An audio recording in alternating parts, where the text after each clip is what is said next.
अस्सलामुअलैकुम to all of you. This is Faizan. तो उम्मीद करता हूँ आप सब खैरियत से होंगे। कल 16 अक्टूबर के ज़िमनी इंतखाबात में इमरान खान ने धुलाई कर दी है और पूरे पाकिस्तान के कैनवस पे धुलाई कर दी है। ऐसा नहीं कि किसी एक आधे हल्के में। इमरान खान 2/3 अक्सरियत से नहीं 3/3 अक्सरियत से कल का इलेक्शन जीते हैं। वो फर्दन देखेंगे। पीडीएम का जो 13 जमाती इत्तेहाद था जो मिलकर इस इलेक्शन में उतरे थे, 13 जमातें, एएनपी, पीपल्स पार्टी, पीएमएलएन और बाकी दीगर जमातें बुरी तरह से हारी हैं। पाकिस्तान का पूरा निजाम, जो अदारे इनके साथ खड़े हुए थे, पूरी के पूरा इमरान खान ने उन्हें शिकस्त दी है और ठीक ठाक किस्म की शिकस्त दी है। इमरान खान ने कल के ज़िमनी इंतखाबात में कैसे इनको धोया, इनकी धुलाई कैसे की, एक तो ये बड़ी इंपॉर्टेंट डेवलपमेंट है। हम हर हल्के का देखेंगे कौन कितने मार्जिन से जीता है। और साथ ही साथ इमरान खान ने आज की इंपॉर्टेंट डेवलपमेंट कि इमरान खान ने एक प्रेस कॉन्फ्रेंस की है और वो प्रेस कॉन्फ्रेंस में बड़ा सख्त किस्म का उनका लहजा था, बड़ा वो ठीक ठाक गुस्से में बोले हैं गवर्नमेंट के अगेंस्ट, उनकी फॉरेन पॉलिसी जो गवर्नमेंट की है इसके अगेंस्ट बड़ा बोले हैं। और साथ ही उन्होंने लॉन्ग मार्च के हवाले से अपना बयान दिया है कि लॉन्ग मार्च वो कब करने जा रहे हैं। सबसे पहले हम देखते हैं कि इमरान खान का जो नैरेटिव था उनको 100% रिजल्ट मिला है। इमरान खान का जो नजरिया था उसको फीडबैक 100% मिला है। अगर हम इन बाई इलेक्शंस की बात करें तो पीडीएम ने केपीके में चार बड़ी स्पेशल किस्म की इन्होंने नशिस्तें ढूंढी थी जहां पे रेजिग्नेशन इन्होंने एक्सेप्ट की है, जैसा हम अपनी पिछली वीडियोस में डिस्कस करते आए हैं। इन 4 हलकों में इन्होंने केपी में सिलेक्ट की जहां हम इमरान खान को मिलके पूरी पीडीएम गवर्नमेंट बड़ी आराम से शिकस्त दे सकते हैं।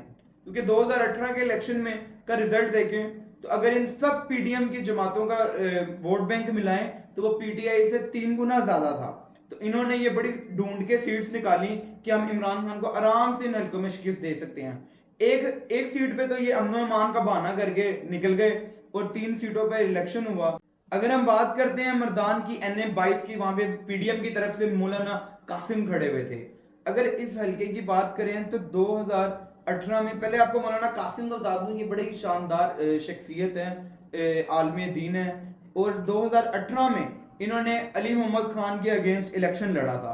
ये आप स्क्रीन पे देखें, पीडीएम की गवर्नमेंट ने 2018 में जब अलग अलग इलेक्शन लड़ा तो इनका वोट बैंक हम मिलाते हैं तो ये तकरीबन 1,34,000 के करीब इन सब जमातों का वोट बैंक मिलके बनता है, जबकि अली मोहम्मद खान को उस वक्त 58,000 वोट पड़ा। क्योंकि तब ये अलग अलग इलेक्शन लड़ रहे थे सब जमातें, इस वजह से पीटीआई को बढ़तरी हासिल होगी। बड़ा ही टफ इलेक्शन था, कंट्रोवर्शियल था। पीटीआई ने बड़ी मुश्किल से सीट निकाली थी, 2-2.5 हजार के मार्जिन से अली मोहम्मद खान जीते थे। और अब के इस इलेक्शन में ये 13 जमातें मिली और ये मर्दान की सीट भी हार गई हैं। वहां पे अब पीटीआई ने, इमरान खान खुद खड़े हुए थे इस वक्त, इमरान खान ने वहां पे 76,000 तकरीबन वोट लिए हैं। पिछली अगर बात करें 2018 में तो पीटीआई के 58,000 वोट थे। अब इनका वोट बैंक जो 1.5 लाख था वो कम होकर नीचे आ गया 34-35 हजार पे, और इमरान खान का मार्जिन 20,000 बढ़ गया, 76,000 तक पहुंच चुका है। NA-24 की बात करें, चारसद्दा की, वहां पे एमएल वली खान खड़े हुए थे पीडीएम की 13 जमाती इत्तेहाद की तरफ से। पाकिस्तान डेमोक्रेटिक मूवमेंट ने इन्हें खड़ा किया था और इन्हें 2018 में अगर इनका वोट बैंक चेक करे इन सब जमातों का चारसद्दा वाले हल्के में तो तकरीबन 1,10,000 के राउंड अबाउट था। और पीटीआई ने उस वक्त 83,000 पीटीआई का वोट था 2018 में। और अब जबकि इमरान खान खुद उस हल्के में भी खड़े हुए हैं तो पीटीआई ने ये सीट बड़े ही आराम से निकाल ली है। NA-31 की बात करें जहां पे गुलाम अहमद बिलोर खड़े हुए हैं। गुलाम अहमद बिलोर का खानदान बड़ा ही तगड़ा किस्म का सियासी खानदान है इनका, उनकी बड़ी विल पावर है वहां पे। खैर ये वहां पे से भी नहीं जीत सके, वहां से भी पीटीआई ने सीट निकाल ली है। अब हम पंजाब की बात करते हैं तो पंजाब ने इमरान खान को 100% डिलीवर किया। उनका जो भी नजरिया था वो लोगों ने एक्सेप्ट किया। एक एक सीट करके देखते हैं। सबसे पहले फैसलाबाद की जो सीट है, आबिद शेर अली की जो हल्का था, राना सनाउल्लाह का हल्का था, जो 2018 में अगर एक पीडीएम का वोट बैंक हम देखें मुख्तलिफ जमातों का, पीपल्स पार्टी, नून लीग का और बाकी जो दीगर जमातें, इनका 2018 में वोट था 1,17,000 तकरीबन। और पीटीआई ने उस हल्के से दोबारा सीट निकाल ली है और इबरतनाक किस्म की शिकस्त हुई है। स्पेशली ये राना सनाउल्लाह और आबिद शेर अली अपने घर वाले पोलिंग स्टेशन से भी हार गए हैं, अपने हल्के से हार गए हैं। दूसरी बात करते हैं ननकाना साहब की, जहां का इलेक्शन भी पॉलिटिकल ऑब्जर्वर्स की तरह से कहा जा रहा था बड़ा ही टफ होगा पीटीआई के लिए, लेकिन पीटीआई ने वो भी सीट निकाल ली है, पहले से ज्यादा वोट लिया है। अब जो मुल्तान वाली सीट थी उसमें भी इमरान खान का नजरिया जीत गया। बेशक वहां से पीपल्स पार्टी ने सीट निकाल ली है, मूसा गिलानी ने बड़ा तगड़ा इलेक्शन लड़ा है, बहुत ही उन्होंने कंपेन की थी इलेक्शन की।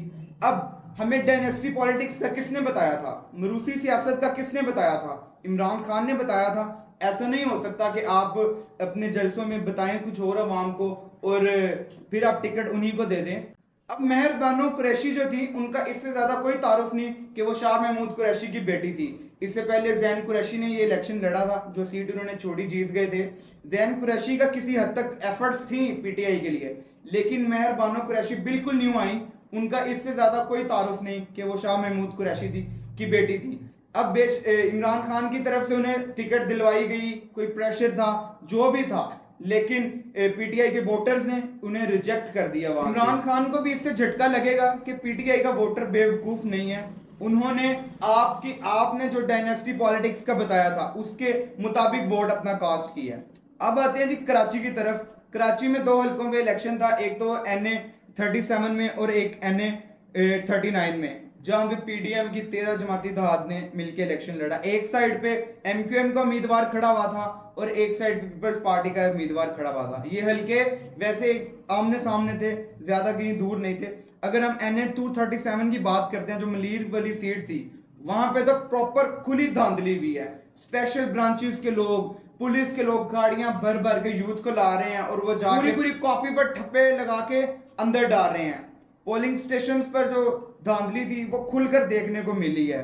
अगर वहां पे नीट एंड क्लियर इलेक्शन होते तो आराम से पीटीआई ने वो भी सीट निकाल लेनी थी। इलेक्शन कमीशन चूंकि इनका सहूलतकार बना हुआ था पीडीएम का, अगर उसके बिल्कुल ऑपोजिट अगर हम देखें दूसरे हल्के में NA 239 में, जहां MQM का उम्मीदवार था, MQM ने ये जो एरिया था ये अपने लिए चुना, उनको ये था कि हम इमरान खान को यहाँ शिकस्त दे सकते हैं। उस हल्के में इमरान खान ने अच्छी खासी लीड से MQM को शिकस्त दी है। तकरीबन 30,000 की लीड से इमरान खान ने 30,000 के मार्जिन से MQM को शिकस्त दी है। जो कराची की डायनामिक्स है वो इतने तो चेंज नहीं है कि एक हल्के में इमरान खान हार रहे हैं और दूसरे हल्के में वो भी सामने हल्का हो 30,000 के मार्जिन से जीत रहे हैं। और इस सारी गेम के अंदर 16 अक्टूबर के जो ज़िमनी इलेक्शन थे, सबसे जो खौफनाक शिकस्त हुई है वो PMLN को भी है। अब जरा आते हैं हम सूबाई हल्कों की तरफ। जो पंजाब की प्रोविंशियल असेंबली के अंदर 3 सीटें थी जो PMLN की ही थी, उसके अंदर इलेक्शन हुए हैं। अब जो पूरा प्रोग्राम था नून लीग का कि इन 3 हल्कों में से हम ये इलेक्शन जीतेंगे, हमारी सीट है, उसके बाद हम पंजाब गवर्नमेंट को गिराने के लिए अपना प्रोसेस इस्तेमाल करेंगे 16 इलेक्शन के बाद, जिसके बारे में मैंने पिछली वीडियो में बताया था कि नवाज शरीफ और एक इनका प्रिंसिपल इन्वेस्टर बना हुआ है, किस तरह ये अपना एक इंटेलिजेंट किस्म का प्लान तैयार कर रहे हैं पंजाब गवर्नमेंट को गिराने, क्या क्या ऑफर्स कर रहे हैं पीटीआई के MPs को, वो सारी मैंने अपनी पिछली वीडियो में बताया था, जिसका लिंक आपको नीचे डिस्क्रिप्शन में मिल जाएगा। अब खैर 3 हल्कों में इलेक्शन था, जिनमें से पीटीआई ने 2 सीटें बड़े ही आराम से निकाली। एक शेखुपुरे वाले हल्के से पीटीआई को शिकस्त का सामना करना पड़ा। अब जो शेखुपुरे वाला हल्का था वहां पे शरफ पुरी साहब को शिकस्त हुई है और ये जो उनके ऑपोजिट उम्मीदवार था वो 34 साल बाद इलेक्शन जीता है। और अगर PP 241 की बात करें, यहाँ पीटीआई ने फिर से 9,000 की लीड से इलेक्शन जीता है। अगर PP 209 की बात करें तो यहाँ भी पीटीआई ने बड़े मार्जिन से सीट निकाली है, तकरीबन 15,000 के मार्जिन से। इमरान खान ने गवर्नमेंट से निकलने के बाद अप्रैल 9, 2022 के बाद जिस तरह अपने जदोजहद की, जलसे किए, जो भी इन सारी PDM गवर्नमेंट के हैंडलर्स थे और जो भी पॉलिटिकल पार्टीज थी, इन सबको बदतरीन शिकस्त दी है। अगर इसकी परसेंटेज भी हम देखें इस 16 अक्टूबर के ज़िमनी इंतखाबात की, तो इसमें इमरान खान 2 तिहाई अक्सरियत से नहीं 3 तिहाई अक्सरियत से जीते हैं। अगर आज की डेवलपमेंट की बात करूं तो इमरान खान ने प्रेस कॉन्फ्रेंस करते हुए बड़ी सख्त बातें की हैं। उन्होंने क्लियर बताया कि मैं नेशनल असेंबली में बिल्कुल नहीं बैठूंगा, और लोगों ने जो जिस तरह निकल के लोग ये इलेक्शन नहीं था, उनका कहना था ये रेफरेंडम है, बिल्कुल लोगों ने ब्लैक एंड व्हाइट के दरमियान सिलेक्ट करना था। किस तरह ये एक तरफ सारे मुल्क के चोर गद्दार थे और एक तरफ उन्होंने बताया कि मैं खड़ा हुआ था। उन्होंने बताया कि किस तरह ये इंपोर्टेड गवर्नमेंट लोगों पर मुसल्लत कर दी गई है और पाकिस्तान अपनी खुददारी पे बिल्कुल भी कंप्रोमाइज नहीं करेगा। और मजीद उन्होंने बताया कि ये मुझसे NRO मांग रहे थे, जो मैं पिछले 2 साल आपको बताता रहा हूँ, और बहुत से लोग मेरे पे यकीन नहीं करते थे।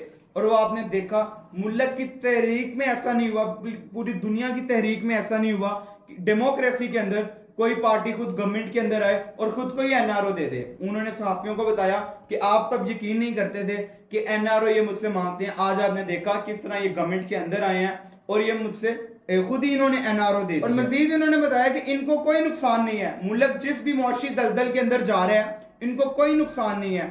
मूडीज ने आज पाकिस्तान को C रैंकिंग में कर दिया है और उनका मजीद कहना है, IMF के चीफ ने भी यह कह दिया कि अगले साल पाकिस्तान जो थर्ड वर्ल्ड कंट्रीज है, स्पेशली पाकिस्तान, इनमें मजीद मुआशी बहरान आ रहा है। अब खैर इशू तो उन्होंने कहा पाकिस्तान के लोगों का है, इनको इनका क्या इशू है, इनके तो सारे अरबों डॉलर्स बाहर पड़े हुए हैं, इनकी कहां से करेंसी डीवैल्यू हो रही है। ये इशू तो पाकिस्तान का है, गरीब अवाम का है। और साथ ही साथ वो इनकी फॉरेन पॉलिसी पे बहुत बोले हैं। उन्होंने क्या कि ये जो बाइडेन का बयान आया है, अगर मेरे टेन्योर में आप देखें तो किस तरह ट्रंप ने मुझे, मैं बाहर गया, रिस्पेक्ट दी, मुझे किस तरह रिस्पेक्ट दी। और जब वापस उसने एक बयान दिया अफगानिस्तान के हवाले से कि पाकिस्तान का सहूलतकार बना हुआ है, तो मेरा ट्वीट आज भी पड़ा हुआ है ट्विटर पे, आप जाके देखते हैं।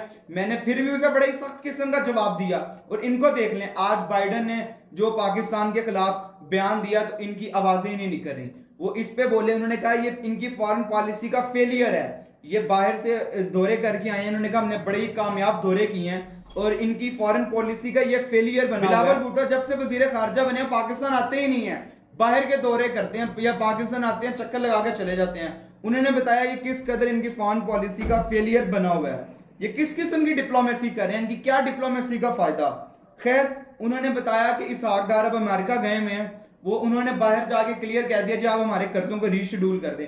इसका मतलब है बाहर की दुनिया को इंडिकेटर दे रहे हैं कि हम डिफॉल्ट होने जा रहे हैं, हमारे कर्जों को रीशेड्यूल करें। किस कदर आप नेशनल इंटरेस्ट को खतरे में डाल रहे हैं, आपको जरा अकल नहीं है।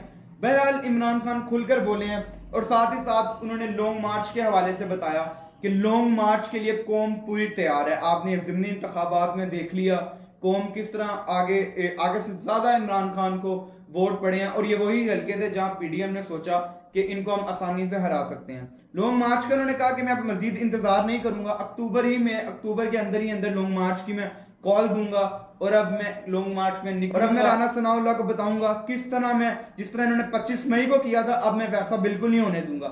अब ये तैयार हैं, मैंने इस्लामाबाद की टेरिटरी को चारों तरफ से घेर लूंगा। अब ये तैयार। ये थी आज की इंपॉर्टेंट डेवलपमेंट्स। मजीद डेवलपमेंट्स के साथ मिलते हैं अगली वीडियोस में। चैनल पर नए हैं तो चैनल को सब्सक्राइब कर लें। शुक्रिया, अल्लाह हाफिज।